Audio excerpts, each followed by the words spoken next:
ত্রয়োদশ জাতীয় সংসদ নির্বাচন সামনে রেখে আইনশৃঙ্খলা বাহিনীর সঙ্গে ফের বৈঠকে বসেছে নির্বাচন কমিশন। সকালে রাজধানীর আগারগাঁওয়ে নির্বাচন কমিশন সচিবালয়ে শুরু হয় বৈঠকটি।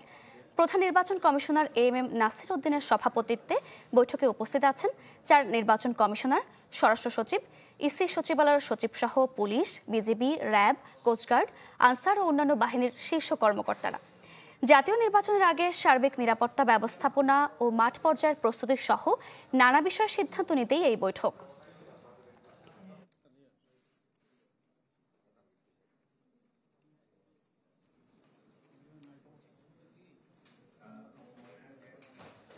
দর্শক, আরো খবর জানবো। এই মুহূর্তে আমাদের সঙ্গে যুক্ত হচ্ছেন সহকর্মী আশিকিন প্রিন্স। বেলা প্রায় 11টা থেকে চলছে বৈঠকটি। বৈঠক নিয়ে আর কি তথ্য জানা গেল?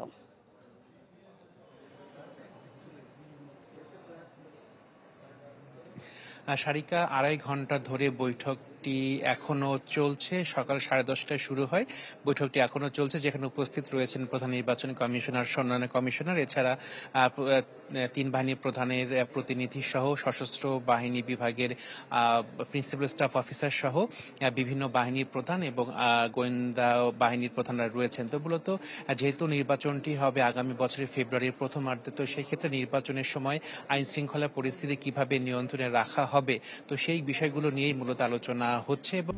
RICL TMX, যুগের পর যুগ স্থাপনা থাকে মজবুত।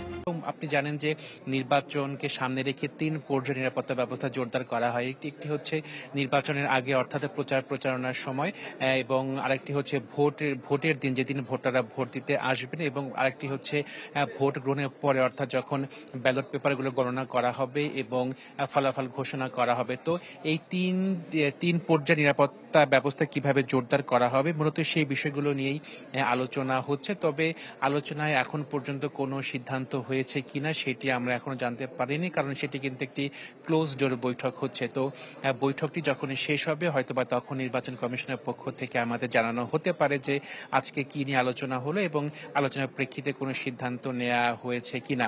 আপনাকে জানিয়ে রাখি যে এর আগে 20 অক্টোবর একটি বৈঠক হয়েছিল আইন শৃঙ্খলা বাহিনীর সদস্যদের সাথে, এবং সেখানে ভোট কেন্দ্র, যে ঝুঁকিপূর্ণ ভোট কেন্দ্রগুলো রয়েছে, তো সেই ঝুঁকিপূর্ণ ভোট কেন্দ্রগুলো কিভাবে নিরাপত্তা জোরদার করা হবে সেগুলো নিয়ে আলোচনা হয়েছে। তার একটি বিষয় আপনাকে জানিয়ে রাখি যে কিছুক্ষণ আগে নির্বাচন কমিশন সচিবালয় থেকে আমাদের জানানো হয়েছে যে প্রবাসী ভোটারদের জন্য যে পোস্টাল ভোট বিডি অ্যাপটি চালু করা হচ্ছে, সেখানে কিন্তু বলা হয়েছে যে পূর্ণাঙ্গ ঠিকানা প্রদান না করায় বাহরাইন, কুয়েত, মালয়েশিয়া, ওমান, কাতার, সৌদি আরব ও সংযুক্ত আরব আমিরাতে বসবাসরত প্রবাসীদের নিবন্ধন কার্যক্রম সাময়িকভাবে স্থগিত রাখা হয়েছে। সঠিক ও পূর্ণাঙ্গ ঠিকানা ব্যতি রেখে পোস্টাল ব্যালট পেপারে প্রেরণ করা সম্ভব হবে না। মূলত এই সিদ্ধান্ত নেওয়া হয়েছে নির্বাচন কমিশনের পক্ষ থেকে।